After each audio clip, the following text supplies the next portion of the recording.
The war machinations of the United States and Korea have a long history.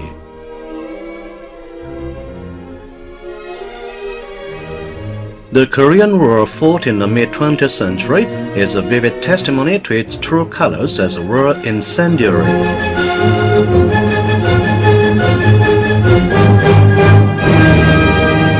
Who started the Korean War?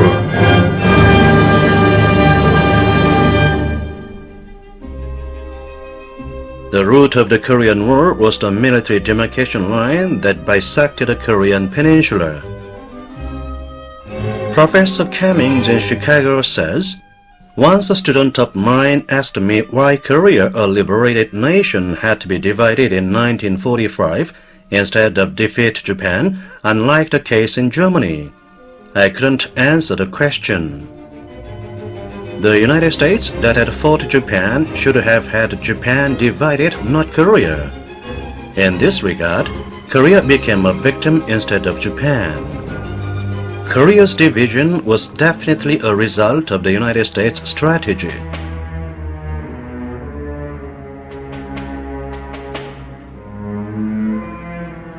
During the World War II, the United States could make a great profit by selling huge amount of ammunition, and its economy became fattened to the utmost.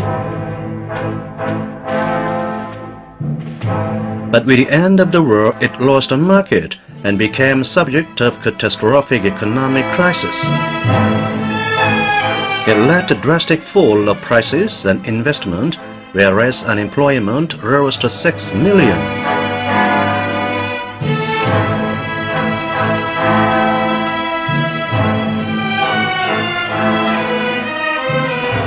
The New York stock market in chaos.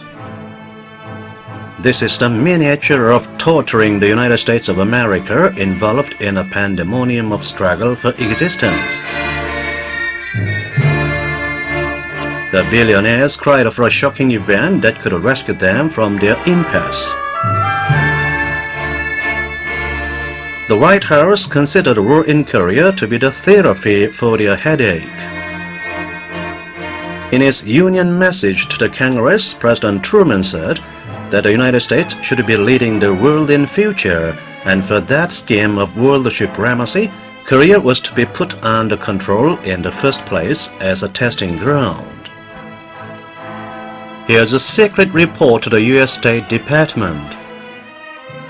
In view of the strategic position held by Korea in Northeast Asia, establishment of control over Korea and the people will considerably strengthen the position of our country.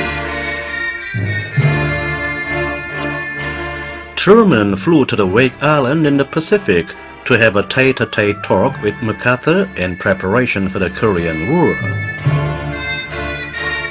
In a meeting, MacArthur asserted his Asia First policy and explained about the need of a war in Korea, not in Europe, and Truman agreed to him, saying that their victory in Korea would lead to their victory in the world, and their failure in Korea to their failure in the world.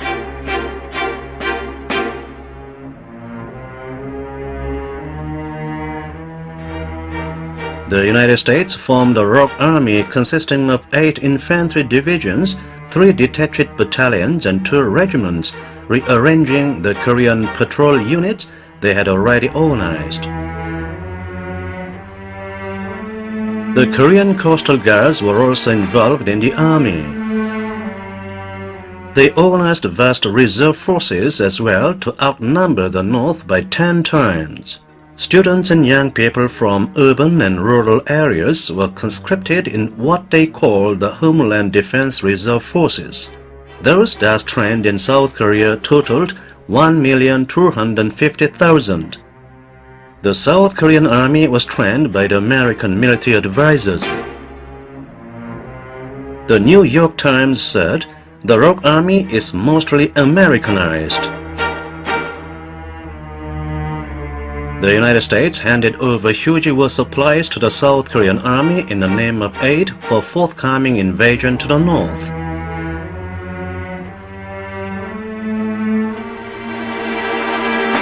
In the meanwhile, they built many military bases in South Korea.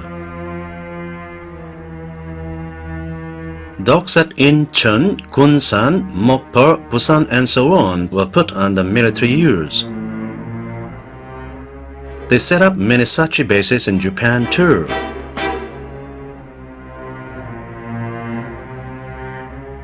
South Korea and Japan thus became a great military base for provocation of a new war. Academician, professor and doctor Ho Jung-ho says, "It is the United States that started the Korean War in fact with a view to trample down the democratic forces growing in the North and attain a bridgehead for invading the continent and to suffocate the Chinese Revolution in its cradle and attack the USSR from the East, thus stifling socialism in the world." The fact shows that the United States is the real war incendiary and common enemy of the world.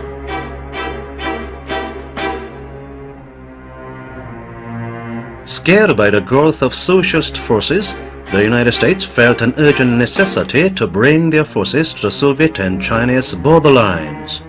In 1949, the United States drew a program of defense in which they placed Korea out of the perimeter of the U.S. defense line in the Pacific. But it was only a camouflage to pretend as if they had little interest in Korea. State Secretary Atchison went so far as to make it public before the United Nations. Colonel Dean Rusk says, "It's true that the Korean peninsula was outside the defense line, but Atchison mentioned that in case conflicts occur outside the defense line, the United States would curb with them together with the United Nations. I presume the White House was already thinking of involving the United Nations in the Korean War. We in the headquarters of Joint Chiefs of Staff were in fact regarding Korea as a strategic point." Mucha, U.S. Ambassador to South Korea, is now inspecting the 38th parallel. His attire of formality matches little with a military map before him.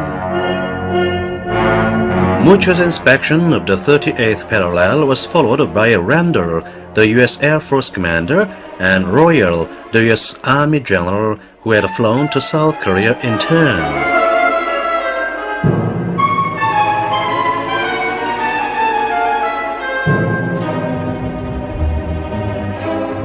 With a northward invasion plan completed by 1949, the U.S. forced the South Korean army to provoke the Democratic People's Republic of Korea. Ceaseless armed conflicts on Mounts Songak, Guksa, Gosan, and other places along the 38th parallel were a war indeed. In June 1950, Johnson, Secretary of Defense, and Bradley, Chairman of the Joint Chiefs of Staff, came to Tokyo to see MacArthur. Next day, there was a parade of the U.S. Far East forces in the square in front of the Imperial Palace in Tokyo, in which 30,000 strong infantry and mechanized units took part.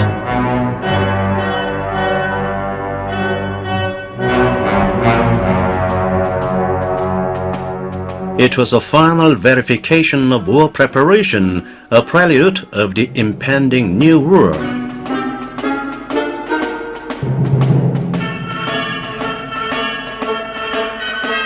In the meantime, John Foster Dulles, the State Department advisor, came to South Korea as presidential envoy. Taking along the U.S. military advisors and South Korean National Defense Minister Shin Sung-mo and other high-ranking officers, he went to the 38th parallel for inspection.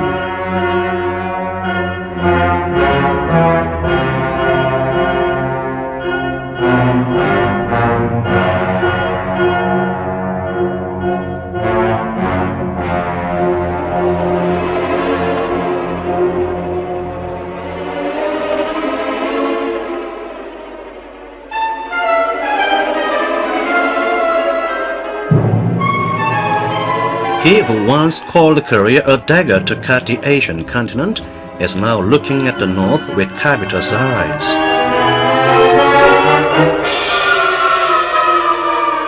Bustling about the 38th parallel to fulfill his mission as presidential envoy, he confirmed that the North had an army deployment for defense while the South a deployment for attack.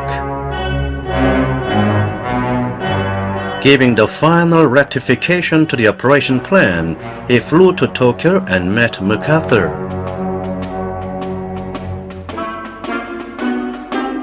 On June 22, 1950, he organized a quadripartite talk in the MacArthur headquarters, along with Defense Secretary Johnson and the Joint Chiefs of Staff Chairman Bradley, where they agreed to start the war on June 25th.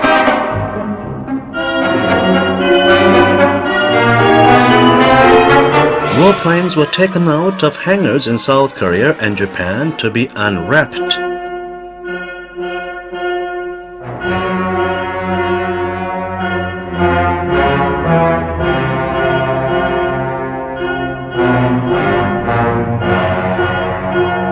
The GIs are waiting for the order.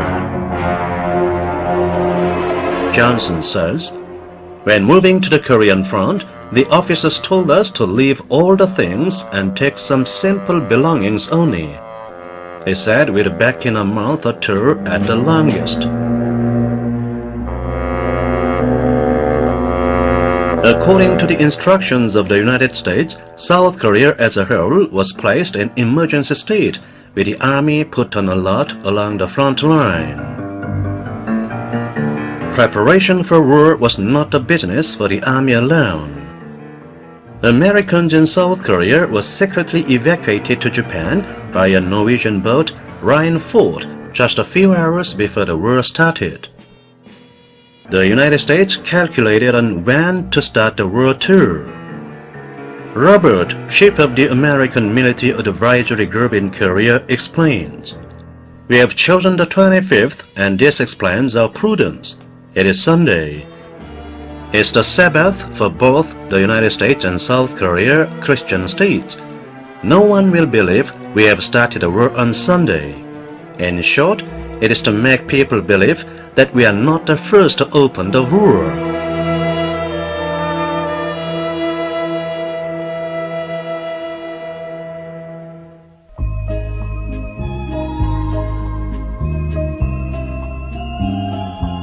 June 24th, Saturday, was an ordinary peaceful day for North Koreans.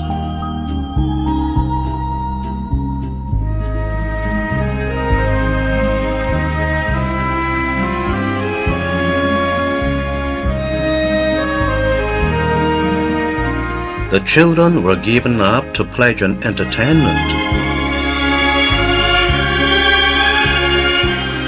That evening, in the office club in Seoul, there was held a deceptive dancing party, frontline officers all absent.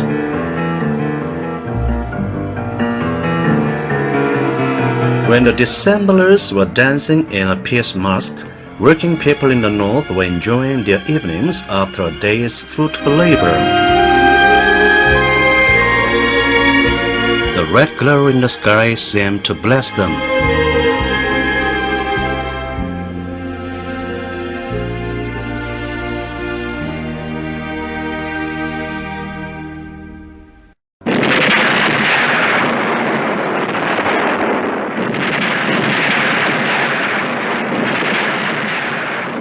On June 25th, the United States and the South Korean Army ignited a war against the Democratic People's Republic of Korea.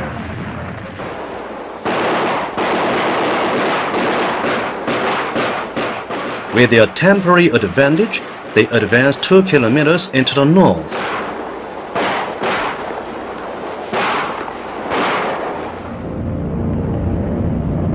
The U.S. bombers shelled the towns and villages in the north indiscriminately.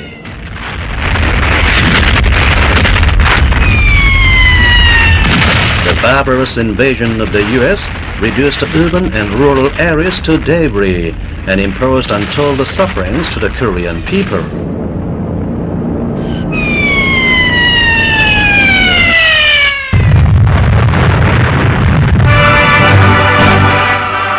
The heroic Korean People's Army thwarted a surprise attack of the enemy and went over to counteroffensive immediately, to give a telling blow to them along the whole fire line.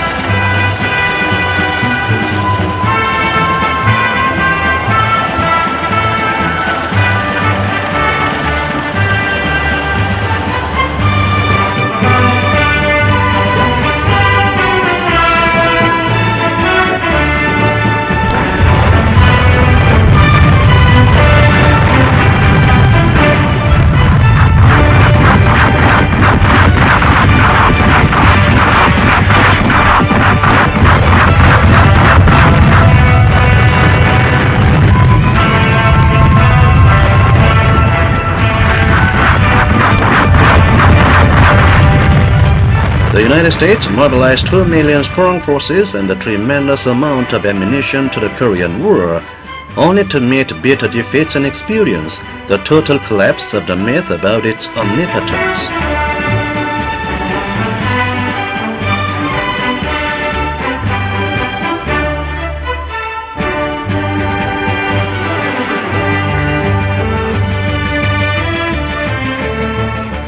Just look at the poor aggressors, all crushed by the Korean people's decisive blow.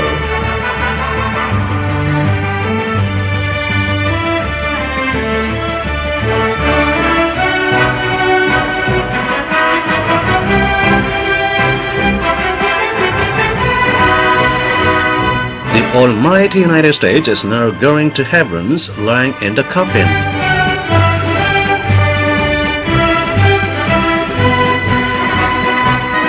Defeated in the Korean War, the United States had to sign the Armistice Agreement. The heroic Korean people who won a great victory in the 3-year-long severe Fatherland Liberation War held the Victor's Parade in Pyongyang.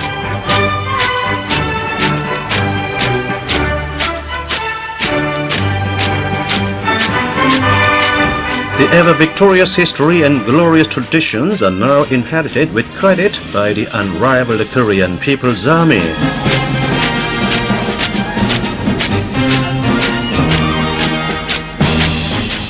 If the US imperialists forget their defeat in the last war and unleash another war in Korea, the Korean People's Army will deal a more deadly defeat to them than that they suffered in 1950s.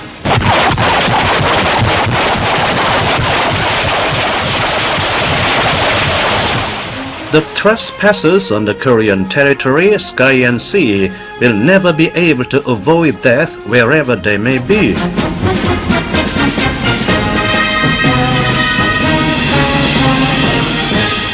Retaliation for retaliation, tougher to the tough. This is the unchangeable metal and rock-firm will of the Korean people.